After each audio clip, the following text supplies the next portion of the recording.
Bonjour, société civile patrimoniale.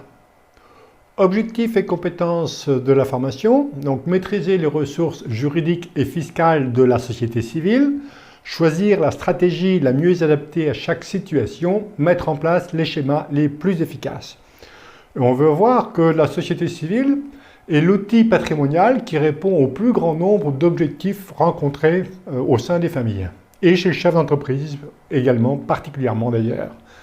Contenu de la formation, présentation, administration de la société civile, application, donc toutes les applications possibles, société civile à l'IR, quelle est la fiscalité, société civile à l'IS aussi, mais s'il est à l'IS, on aura le choix soit entre une société civile qui ne peut accomplir que des actes civils ou une SAS. On verra avantages, inconvénients et on terminera par quelques clauses d'idées de rédaction des statuts. Mais c'est que du sur-mesure, chez moi. Plan détaillé, présentation de la société civile, l'importance des statuts, pourquoi créer une société civile et non pas comment, enfin comment aussi, mais surtout pourquoi. Société civile IR ou IS, capital faible ou capital fort. J'ai un faible pour le capital faible parce qu'on va voir que la société civile, l'outil de prédilection, l'objectif de prédilection de la société, c'est quand même la transmission. Et on a un effet de levier lorsque le capital est faible. Quel coût? Ça dépend. Et calcul de la valeur de la société civile, donc quelle que soit la valeur, j'insiste pour que je trouve toujours la valeur prônée par l'administration fiscale dans son guide d'évaluation qui date de 2006 certes, mais qui est toujours valable et qui est disponible d'ailleurs sur Internet. Deuxième partie, administration de la société civile, les pouvoirs politiques. Comment transmettre et garder les pouvoirs. Donc les pouvoirs politiques, le fondateur c'est celui qui a le plein pouvoir parce que c'est lui qui rédige les statuts.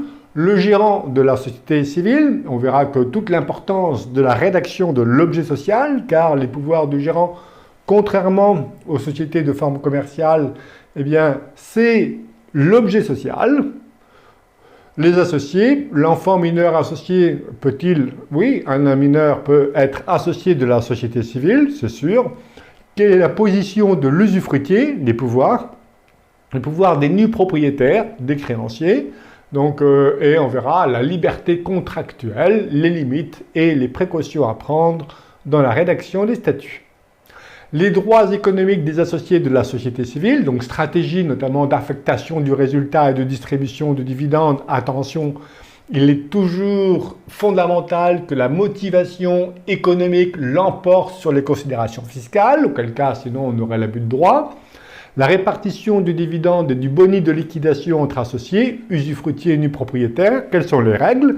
Et on voit que le Code civil autorise une très grande liberté avec une seule limite. Et les comptes courants d'associés, avantages et inconvénients. On veut voir après donc toutes les applications de la société civile, notamment pour le chef d'entreprise. Donc voilà, le domaine de prédilection d'application de la société, c'est transmettre et garder. Transmettre le capital de la société, mais conserver les pouvoirs. Dissocier l'avoir, le pouvoir, les droits financiers.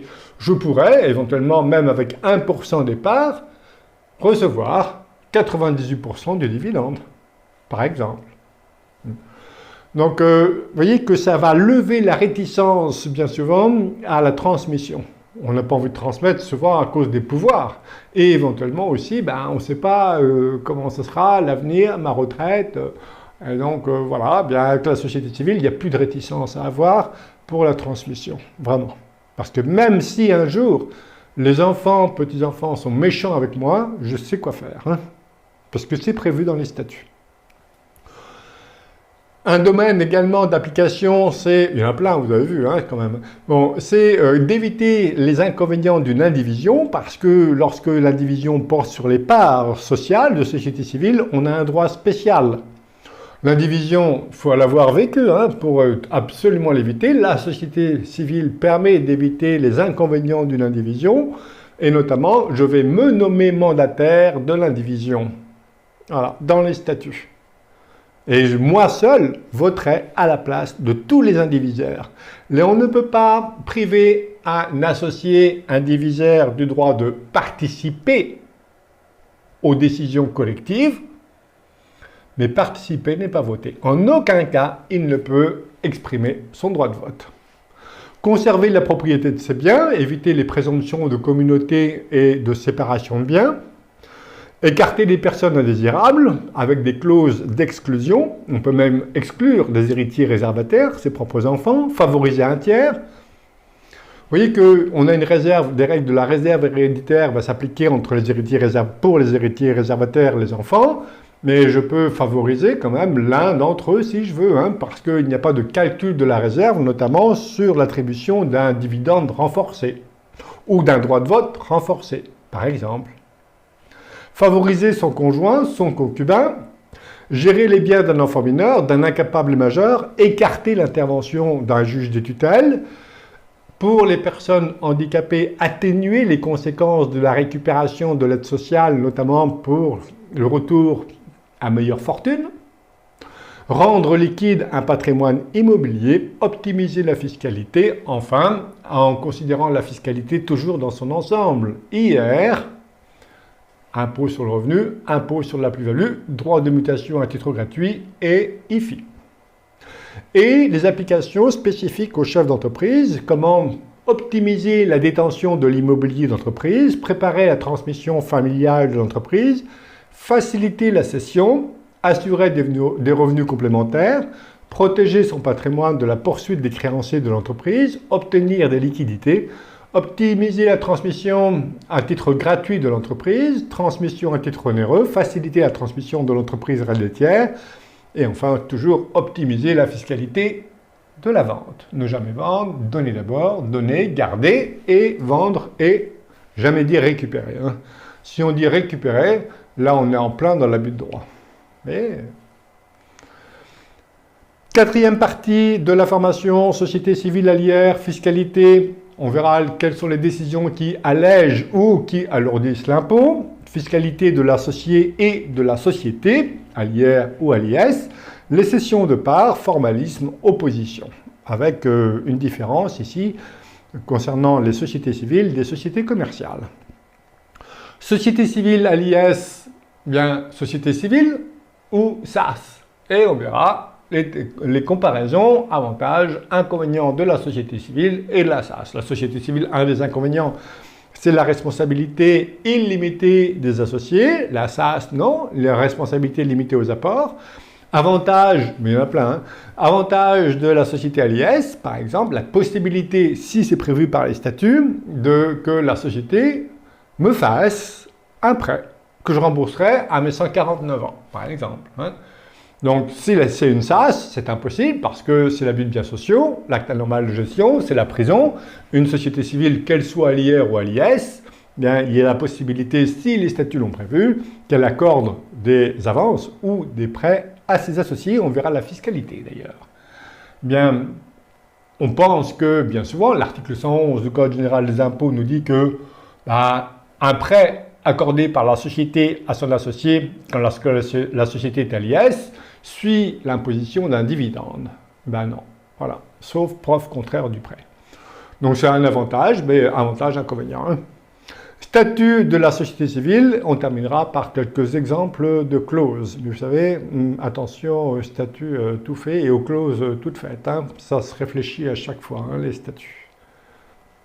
On commence par un panorama, par le jeu de questions-réponses, et on aura un panorama de la formation. Alors j'ai dit qu'elle est de 8 heures, celle-ci, il y a 1200 diapositives, je crois, donc un peu plus de 8 heures. Enfin, on ira doucement. Alors, une société civile, pourquoi faire? Pourquoi faire? À quoi ça sert? Sinon, on tombe dans le syndrome de la Ferrari rouge. Ah, tiens, j'ai mon ami, il a une Ferrari rouge, tu vas voir, elle est vachement bien. Tiens, allez, fais ta société civile. Comment? T'as pas ta holding? Société civile, le holding? Ah, enfin, quoi? Non. C'est pas comment, c'est pourquoi. Pourquoi faire? Voilà. Et essentiellement, pour dissocier, ça permet, c'est pas l'objectif final, mais la société civile permet, si les statuts l'autorisent, de dissocier l'avoir, le pouvoir, les droits financiers, et on a vu précédemment à quoi la société civile a tous les objectifs auxquels elle peut répondre. En quoi la comptabilité de la société civile est-elle utile? Alors, il n'y a pas d'obligation de comptabilité pour une société civile, sauf certaines situations, notamment si elle est à l'impôt sur les sociétés. Elle peut être à l'impôt sur les sociétés, d'ailleurs on le verra, soit sur option, une société qui opte pour l'IS, mais attention, hein, ce n'est pas le meilleur choix, mais elle peut être à l'IS aussi de plein droit, parce que notamment elle exerce une activité commerciale, par exemple. Voilà.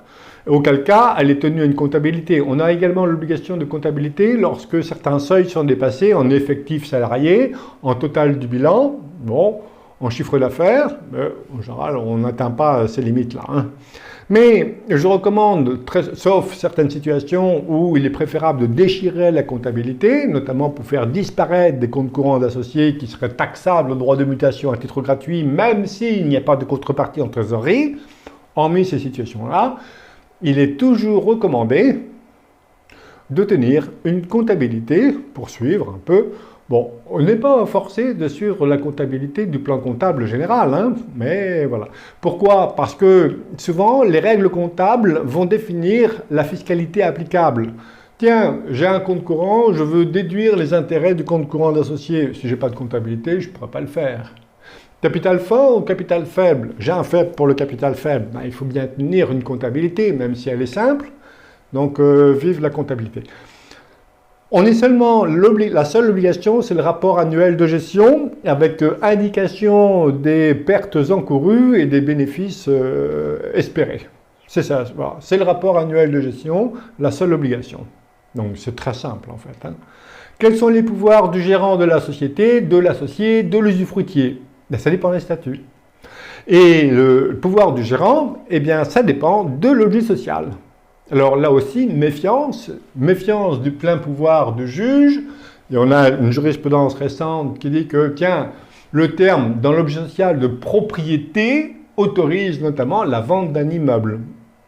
Changement de jurisprudence. Parce qu'avant, un juge, c'est le plein pouvoir du juge, hein, donc un juge avait décidé que la propriété n'autorisait pas le gérant à vendre. Alors j'ai un objet social, maintenant, on lit des objets sociaux quelquefois qui font une page, 2 pages, puisqu'on veut tout prévoir. Oui, c'est pas mal, mais attention, à vouloir tout prévoir, on risque d'oublier quelque chose. C'est fondamental. Hein? Eh bien, voilà une idée d'objet social. La société peut accomplir tous les actes civils, quelle que soit l'importance, quel qu'en soit le risque. Et voilà, terminé.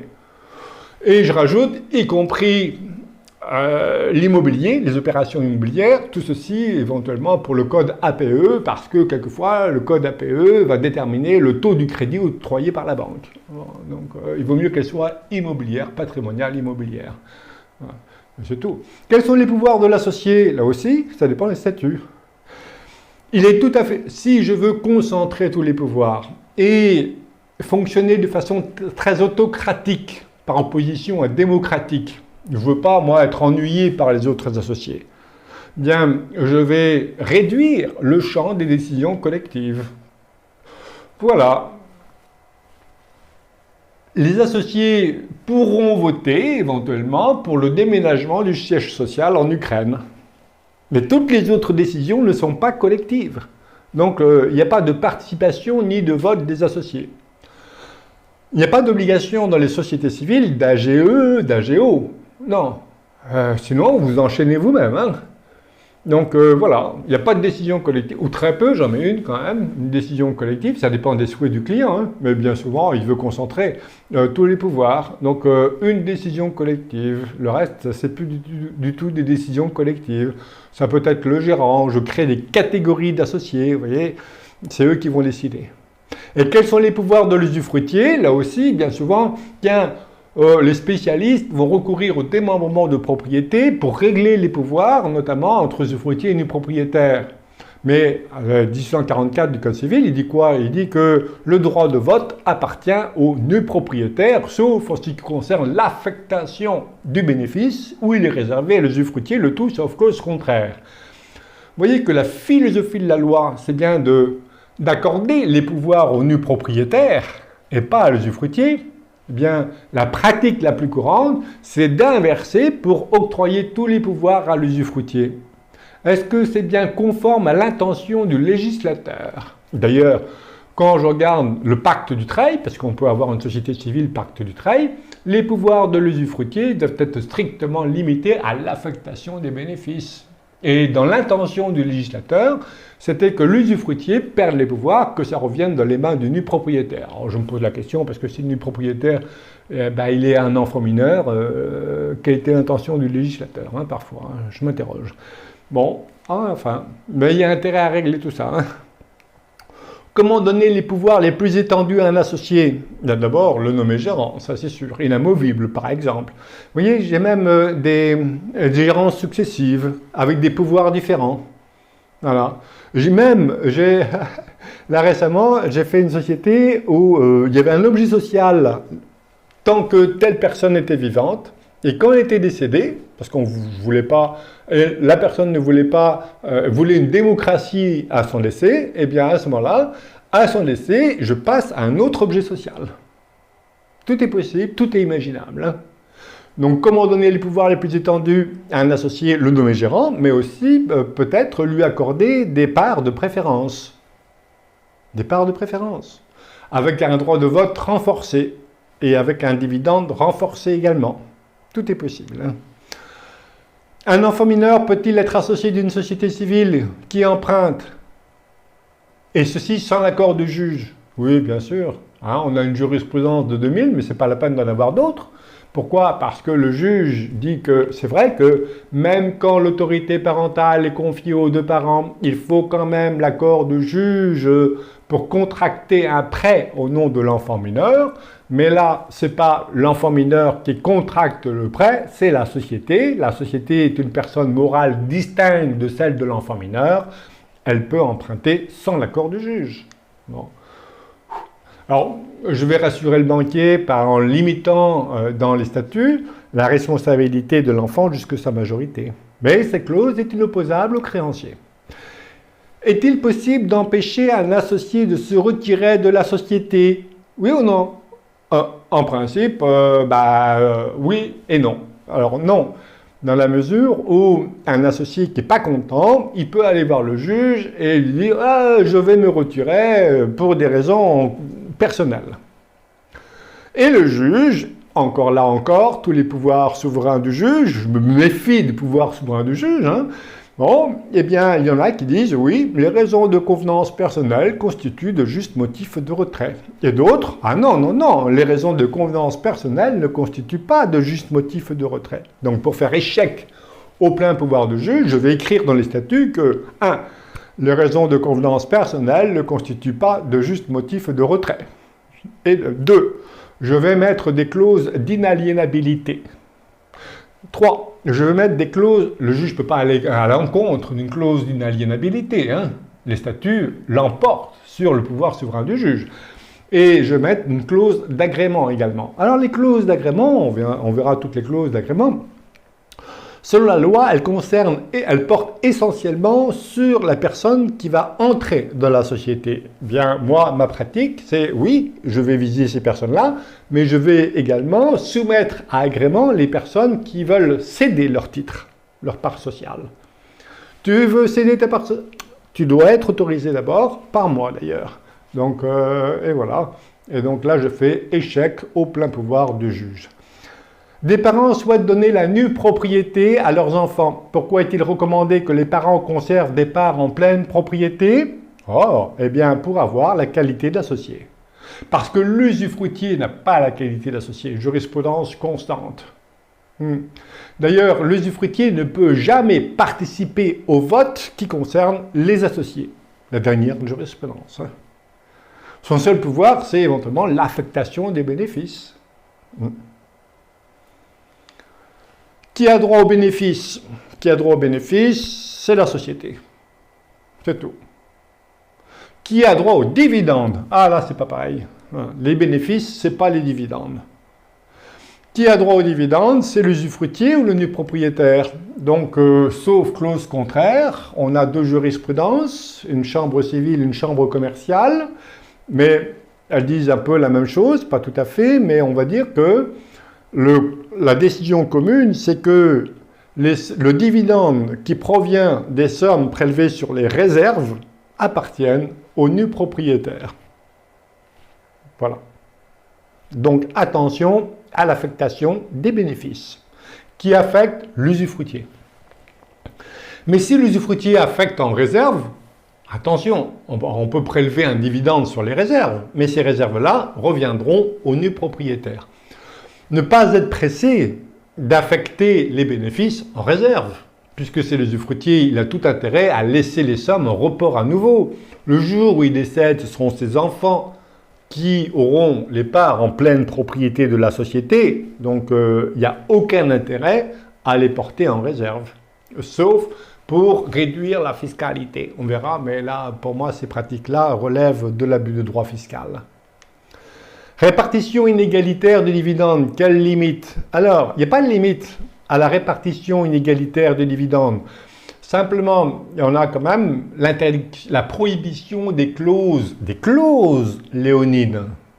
La clause léonine, celle qui attribue la totalité des bénéfices à un associé ou la totalité des pertes ou l'inverse, qui l'exonère de la totalité des pertes ou qui le prive de la totalité des bénéfices, est réputée non écrite. Mais c'est la clause. Si un exercice donné, il y en a qui renoncent éventuellement à leurs droits ou qui sont privés parce qu'ils détiennent des parts qui ne leur donnent aucun droit aux dividendes, ça, c'est autorisé. C'est la clause qui est interdite. D'ailleurs, une jurisprudence qui vient de le confirmer. Quels sont les avantages et les inconvénients du compte courant d'associé? Bien, je trouve que le compte courant présente plus d'inconvénients que d'avantages. Alors, les avantages, c'est que c'est un bon moyen de financer les acquisitions, hein. Puis ensuite, de pouvoir puiser sur ces comptes courants à condition qu'il y ait une contrepartie en trésorerie à l'actif de la société. Mais je trouve que le compte courant présente plus d'inconvénients que d'avantages, notamment en termes de transmission. D'ailleurs, j'invite les praticiens de la comptabilité, là aussi, à ne pas avoir pour habitude d'inscrire le bénéfice en compte courant d'associé. C'est une distribution, hein. L'inscription des bénéfices en compte courant d'associé correspond à une distribution. Mais attention, pourquoi? Alors, cette distribution-là n'est pas fiscalisée quand la société est à l'IR, hein, puisque le dividende n'est jamais taxé dans une société civile à l'IR. Mais ça a pour effet quand même négatif de ne pas transmettre. J'inscris sur mon compte courant, eh bien, c'est ce que je n'ai pas transmis à mes enfants. Il eût fallu plutôt porter, si je n'ai pas besoin d'argent, de porter les sommes en report à nouveau. Par exemple, de capitaliser. Parce qu'à mon décès, tout ça, puisque mes enfants seront majoritaires en capital, eh bien, ils seront pleins propriétaires, sans droit de mutation à titre gratuit. Qu'est-ce que la subrogation conventionnelle? Quelle est la conséquence fiscale? Alors, c'est un schéma qu'on rencontre assez souvent. Je ne l'ai jamais fait, mais ce n'est pas parce que je ne le fais jamais qu'il ne faut pas faire, hein. Donc, il consiste d'ailleurs à l'opération suivante. Je donne la nue propriété de mon entreprise, je conserve l'usufruit, voilà, et j'apporte, ça peut être un immeuble par exemple, hein, et l'usufruitier et le nu propriétaire apportent à une société civile, par exemple. Voilà. Et on reporte, voilà, la subrogation, le remplacement. Eh bien, l'usufruitier, l'apporteur de l'usufruit de l'immeuble reçoit en contrepartie de son apport l'usufruit des parts et le nu propriétaire, la nue propriété des parts. Et ensuite, la société détient l'immeuble en pleine propriété. Alors, ouais, aucun intérêt au plan fiscal. D'ailleurs, au plan civil, on se pose la question, est-ce que c'est possible? En principe, alors je n'ai pas de jurisprudence, mais j'ai quand même une doctrine assez puissante du ministère de la Justice qui dit que ce schéma-là, il est impossible. Pourquoi? Parce que un apport, il doit obligatoirement conférer la qualité d'associé. Alors, l'usufruitier n'a pas la qualité d'associé. Donc comment voulez-vous qu'ils reçoivent de l'usufruit des parts qui ne confère pas la qualité d'associé? Et on est rémunéré à proportion des apports. Bon, donc en principe, juridiquement, c'est très discuté. Mais fiscalement, c'est l'horreur. C'est l'horreur, pourquoi? Parce que je donne la nue propriété, j'ai DMTG, les droits de mutation à titre gratuit, sur la nue propriété. Bon, oui, ok, la donation efface la plus-value, très bien. Mais attention, la donation efface la plus-value ici que sur la valeur de la nue propriété.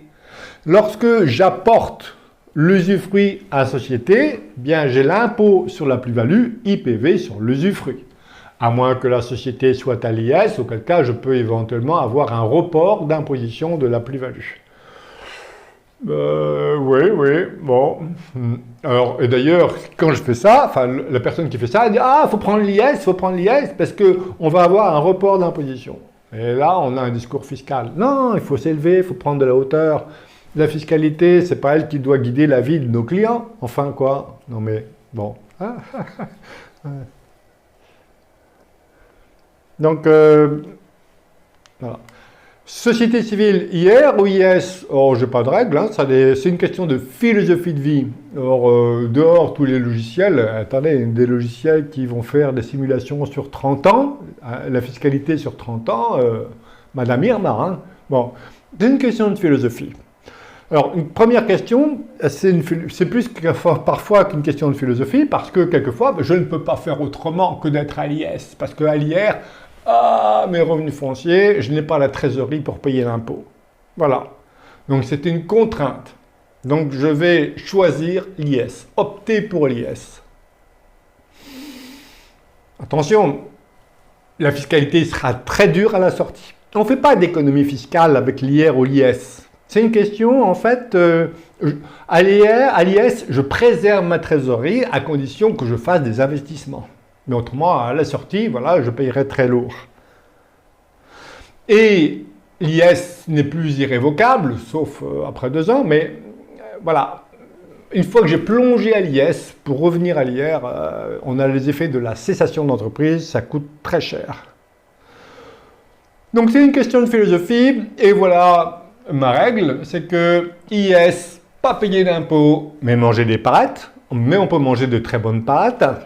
Pourquoi manger des pâtes? Parce que je ne veux pas distribuer un dividende, parce que je ne veux pas le PFU sur le dividende. D'ailleurs, on rencontre plein d'entreprises, que ce soit des sociétés civiles ou des sociétés opérationnelles, qui sont gorgées de trésorerie pour ne pas payer d'impôts. Bon. Et à l'IR, bien, dès lors que je veux, c'est pour ça, quels sont les projets du client? Parce que si c'est pour faire le tour du monde en bateau, ben, il ne faut pas que ce soit l'IS, il faut que ce soit l'IR. Parce que détenir une société à l'IS qui détient des biens de jouissance, ça fait très très mal. Il y a 2 punitions. Non seulement l'administration fiscale, il va vous imposer, sur des loyers fictifs, la société, et vous, à titre personnel, vous allez être imposé comme un avantage en nature. Donc c'est une catastrophe. Donc si ce sont des biens de jouissance, mon bateau, mes résidences, pour accueillir mes arrière-petits-enfants, bon, eh bien à ce moment-là, c'est l'IR. Et puis,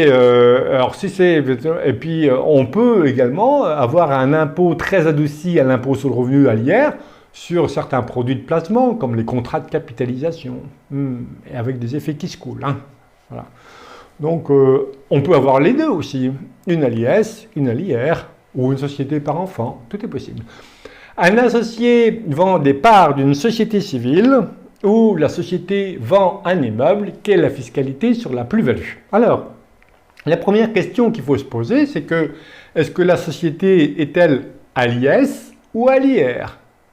Si elle est à l'IS, bien, la cession, la vente des parts sociales sera différente de celle de la vente de l'immeuble. Si je vends les parts sociales, d'ailleurs, quand je vends des parts sociales d'une société à l'IS, en général, on va m'offrir 50% de la valeur vénale. Pourquoi? Parce que la sortie en liquidité sera très coûteuse. Si la société est à l'IR, à ce moment-là, oui, la fiscalité est la même lorsque la société est à prépondérance immobilière. Donc, deuxième question, si la société est à l'IR, est-elle à prépondérance immobilière ou pas? Si la société est à prépondérance immobilière, eh bien, les principes de fiscalité sont les mêmes que je vende les parts de la société civile à prépondérance immobilière ou que la société vende l'immeuble. C'est la fiscalité immobilière des particuliers qui va s'appliquer. Alors, on aura le choix, à condition que la société détienne un bien. Donc, une fois, on dit un bien par société pour se donner la possibilité soit de vendre les parts ou que la société vende l'immeuble. Et il peut être plus intéressant de vendre les parts. Pourquoi? Parce que dès lors que la société a été créée il y a 30 ans et qu'elle a acquis l'immeuble il y a 15 ans, si je vends les parts, j'ai l'exonération pour délai de détention de 30 ans. Si c'est la société qui vend l'immeuble, le délai de détention est de 15 ans. Donc là, j'aurais intérêt à vendre les parts. Et une société est à prépondérance immobilière dès lors qu'elle détient à la clôture des 3 derniers exercices plus de 50% de biens ou de droits immobiliers à la clôture des 3 derniers exercices. C'est pour ça que je dis prendre date sur des sociétés à la naissance de chaque enfant. Je crée une société. Un enfant qui... Ah, un beau cadeau. Alors, je fais un petit cadeau. Peut-être que c'est un peu abscon. Donc, je fais un... Hop. Et tiens, je t'offre une société civile. Je fais courir le délai des 30 ans. Alors, attention, il faudra tenir le rapport annuel de gestion. Et puis, il faudra lui donner une vie économique. Citer 2 inconvénients fiscaux de la société civile à l'IR. Alors, il n'y en a pas beaucoup. D'ailleurs, il y en a un qui me vient à l'esprit maintenant. C'est que, attention, dans les techniques de donation, la donation efface la plus-value. Le principe, la donation efface la plus-value. Eh bien, la donation des parts de la société efface la plus-value sur les parts. Mais la donation des parts n'efface pas la plus-value relative à l'immeuble détenu par la société. Donc, attention. Voilà. C'est pour ça que j'ai intérêt tout de suite à associer les enfants au capital, majoritairement au capital de la société, dès la création. Voilà, j'ai résolu le problème. Parce que moi, ma pratique, c'est que les enfants soient majoritaires à 95% du capital. Mais je suis majoritaire en pouvoir, en droit financier, en droit de vote, vous voyez. Comment utiliser la société civile pour réduire les droits de mutation à titre gratuit? La première, c'est que c'est la société... Tout de suite, j'associe les enfants. Donc la question des droits de mutation à titre gratuit est totalement éludée, écartée, définitivement. Sauf pour les générations suivantes. Mais ça, c'est sûr. J'ai fait un saut de génération en associant les enfants dès la création de la société. Et la société est un capital faible. Un capital faible, c'est ça. C'est l'effet de levier de l'emprunt. Pourquoi? Parce que lorsque la société emprunte, la dette contractée par la société est totalement, sans condition, déductible de la base taxable au droit de mutation à titre gratuit. Donc je crée une société qui achète 1 million d'euros. Eh bien, si la société emprunte 1 million, la valeur de la société, 0. Base taxable, 0. Donc, droit de mutation à titre gratuit, 0. Voilà. Ça, c'est la première. Ça, c'est sûr. La deuxième solution, ça peut être, il y en a d'autres, alors, ça peut être également des stratégies d'affectation du résultat, comme on l'a évoqué tout à l'heure. J'affecte le résultat en réserve et ensuite je distribue à mes enfants. Mais attention, dès que ce genre de manœuvre amène des réductions d'impôts, on se pose la question, quelle est la motivation économique, autre que fiscale? Parce que sinon on est dans l'abus de droit. Voilà. Et on verra que j'ai d'autres solutions. Elle est une réduction de la base taxable, éventuellement, pour illiquidité des parts. Et d'autres. Quel est l'intérêt de rémunérer le gérant? Aucun, sauf éventuellement en cas de divorce. Tiens, je me rémunère. Mais il faut que ça corresponde quand même à un travail effectif. Pourquoi? Quelle est la fiscalité? Si la société est immobilière, par exemple, eh bien la rémunération du gérant sera constituée de revenus fonciers. En fait, la rémunération est prélevée sur les bénéfices avant la répartition en dividendes ou l'affectation. Voilà. Et comme ça, je prive les autres associés d'un dividende, par exemple. Quelles questions se poser avant de créer une société? Bon, eh bien, alors j'invite à réfléchir sur ou à penser sur les 2-3 générations à venir, par exemple. Tiens, et construire une forteresse de telle sorte que la personne ait envie de transmettre, mais sans risque d'être importunée par l'un ou par l'autre. Parce que donner, ok, c'est vachement bien, donner. D'ailleurs, quand Noël arrive, donner, c'est bien, c'est pour se faire plaisir. Mais donner, mais garder et se protéger contre tous ce que j'appelle les hyènes. Voilà, les hyènes possibles. Quelle clause doit faire l'objet d'une attention particulière? Toutes. Voilà, sauf exception. Là, par exemple, oui, prévoir le non-agissement, donc ça, je vais avoir des clauses standards. Mais autrement, pas de clause standard. Donc, alors l'objet social, on a vu, maintenant, je fais une phrase d'objet social, et non pas des pages. Les pouvoirs, je fais en sorte que quoi qu'il arrive, alors c'est toujours et si, voilà. Et ça aide à réfléchir. Et donc, et quelquefois, le client, ça lui arrive de changer de vie après. Ou alors de changer de philosophie. Ah, je veux l'égalité, puis il se rend compte que finalement, de conserver quand même tout, c'est quand même pas mal. Voilà. Merci.